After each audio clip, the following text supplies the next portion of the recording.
Había un recuerdo muy vivo de la escena y del actor bueno, de esos actores que estaban tan cercanos a uno en el escenario. Y ahí empecé a entrar como a varios grupos y entonces todo el aprendizaje pues era del cuerpo y cómo actuar, ¿no? Aprender a actuar.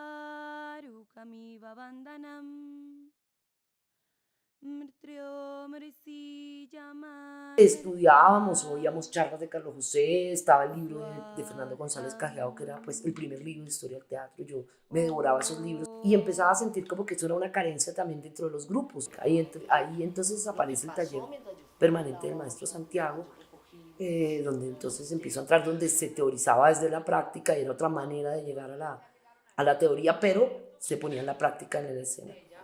Y salió un curso en la Universidad del Rosario que se llamaba Teoría y Crítica Teatral, un curso como una especialización, como un diplomado, fueron 2 años con tesis.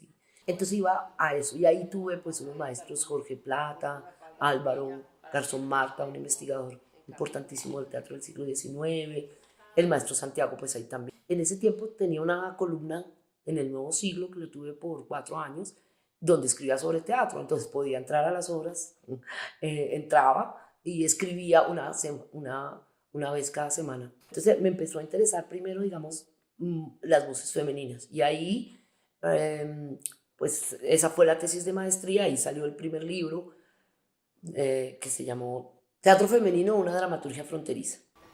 Bueno, Lili, bienvenida al Carmen de Viboral, contentas y contentos de tenerte acá, dramaturga, directora, actriz, caleña, con un amplio bagaje en este mundo teatral y muy también muy cuestionada por esto del hecho de ser mujer y las narrativas de lo femenino, ¿cierto? Y la dramaturgia desde lo femenino, y ahí es que tuve pues también como la oportunidad de compartir estos 2 días de taller, entender eso de lo femenino desde el escenario, pero que también nos abriga a todas y a todos. Ahí empecé a encontrar claves de lectura y empecé a conocer, digamos, todos los discursos postcoloniales. Entré en un grupo de investigación sobre amerindios y sobre voces amerindias. Y entonces empecé a indagar más. Descubrí que aquí en Hierbabuena, en la Biblioteca Cari Cuervo de Hierbabuena, se encontraba el fondo de Cajiao y sobre todo las obras de Zapata Olivella, que en ese momento pues también en la Universidad del Valle ya le habían hecho bastantes homenajes, pero nadie hablaba de la parte teatral. Al estar buscando el fondo de Cajiao, pues me encontré con el ALEC, que es el atlas lingüístico que tienen, donde aparecían 2 LPs con cantos de alabados y walís inédito, pues eran unos LPs, finalmente fuimos favorecidos y ya me pude meter, digamos, más a fondo para usar las claves.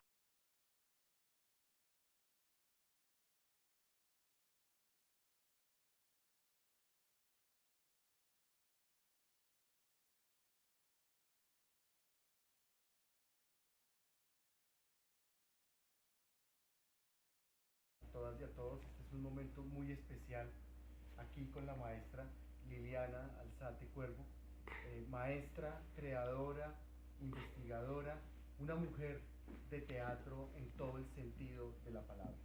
Una mujer que a lo largo de más de 25 años ha dado cuenta del devenir de las artes escénicas, no solo hablando desde el canon, que ya sabemos es toda una postura ideológica y toda una forma de asumir los estudios teatrales, sino desde otras fuentes, desde otros lugares, desde la periferia, desde la alternatividad, desde esos lugares liminales que creo y considero nutren de manera permanente eso que en algún momento llamamos canon.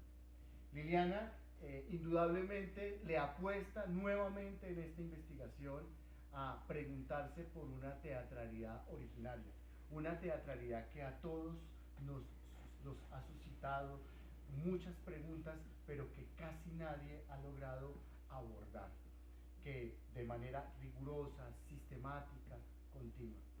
Posiblemente podemos ver algunos referentes en los grandes maestros de esta teatralidad originaria, en Cajiao, en Carlos José, bueno, algunos abordajes, diría yo, roces al tema, pero nadie de frente, nadie haciéndolo como tú, Liliana, lo estás haciendo, y observando este libro y después de analizarlo, pues da uno cuenta de que la beca es todo un ejercicio de reconocimiento, ante todo, a un ejercicio de análisis en literatura comparada.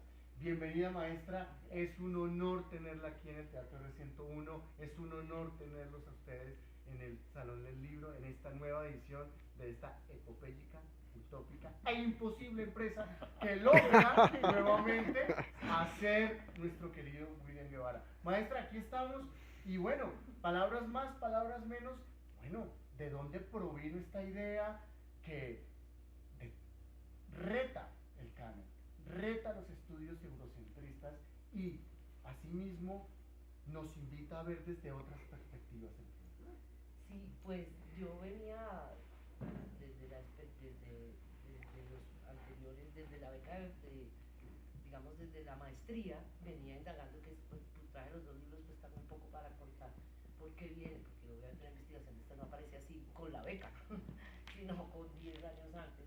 Entonces partió realmente después de las experiencias con el maestro Santiago García, del taller de investigación, de esa forma de investigar, que también es muy particular y muy importante recordar, porque marcó una historia y marcó a muchos creadores y a muchos investigadores, una manera de investigar.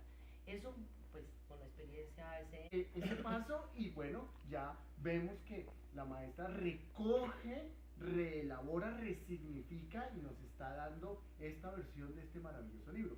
Otro tipo de investigadores sí han tocado el tema, por ejemplo María Mercedes Jaramillo con su texto de dramaturgia, con el análisis que hace del palenque a la escena, del palenque a la escena, otros estudios que se hacen, pero indudablemente aquí el tema se aborda de una manera, innovadora, de una manera muy singular, y tiene una fuente, y es que para todos los que hemos hecho investigación, no en literatura, en teatro, y lo hemos cruzado, pues es que tenemos una investigadora que va a la fuente.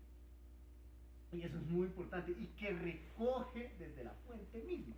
Lo que nos acaba de decir la maestra, pues de abordar a las voces en el mismo Valle del Cauca, recogerlas, escucharlas y empezar a elaborar sus diferentes hipótesis interpretativas acerca del hecho escénico, pues tiene un valor incalculable. Ya muy pocos, o sea, la investigación normalmente se hace, es muy citadina, por decirlo así, y aquí estamos frente a una investigadora que rompe con esos ámbitos tradicionales de la investigación y acude a otras fuentes de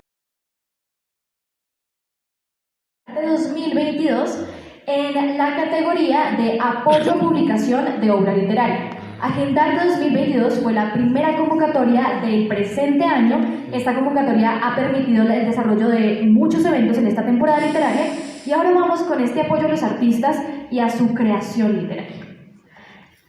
La Alcaldía Municipal de Chía, la Secretaría de Desarrollo Social y la Dirección de Cultura certifican que Liliana Alzate fue merecedor del apoyo a la publicación de obra literaria en el marco de la convocatoria Agendarte 2022, con su obra Al filo de la frontera.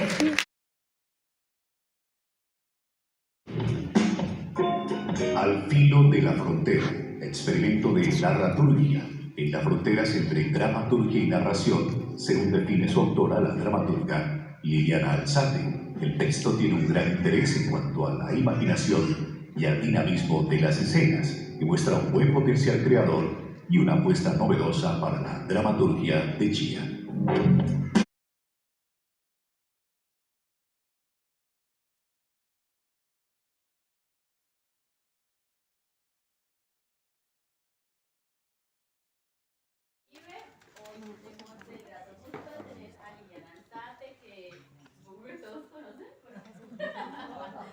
A la aclamada Liliana, que todos debemos saber, y ella ha llamado y convocado pues, a Vilma, a Emel y a Muriel, y van a hacer una lectura de su libro, de su obra de teatro. Trabajar el concepto de frontera en otros textos académicos que he publicado y tal, y entonces en la frase que está al final, que quiero leérsela, o sea, la definición de frontera, o sea que fue por la que empecé, no me he dado cuenta hasta que Vilma me pregunta que está al final del libro en este caso. y dice, acción de la voz de la que escribe. Frontera, cualquier cosa que limite la extensión de otro. Etimológicamente viene del sustantivo fronte, del latín frons o frontis, que significa frente, y del sufijo era, que indica paraje, lugar y objeto, puesto o colocado enfrente. Fin de un estado o límite entre dos estados. Filo, hilo en francés, eso es Muriel me dijo este dato. Arista o borde de un instrumento cortante. En matemáticas, la frontera también es llamada borde de un conjunto y consta de aquellos puntos que pueden verse tanto dentro como fuera del conjunto. Eso es todo. Entonces así empecé indagando en el filo y luego empecé a encontrar ese filo en los personajes, en los lugares, en los parajes que habitaban en mi casa, en las casas de las humildes mujeres que habitan poderosas este territorio, y así en las emociones y las situaciones, y bueno, y así mismo se fue tejiendo el país, y porque pues ahí como la conocida frase de Tolstói de pinta tu aldea y pintarás el mundo, pues se fue atravesando el país y lo que pasaba en el país y en el mundo frente a la guerra que vivimos y que seguimos de alguna manera. Les voy a leer la dedicatoria del libro. A la diosa Chía, por sus susurros en el territorio, a todo mi linaje femenino, abuelas, tías, madre e hija, por ser maestras de vida, y a Colombia, porque sin su cruda realidad, esta ficción no sería posible. Y también voy a decirles algo de la contraportada, en donde podemos saber que este filo, este libro, ¿sí?, ya ha sido una obra seleccionada para ser publicada en el concurso Agendarte 2022 de la Secretaría de Cultura de Chía, en Colombia, y en el 2020 fue traducida al griego en versión de radioteatro, y en el tercer festival Una voz que iba de boca en boca para ir diciendo lo mismo.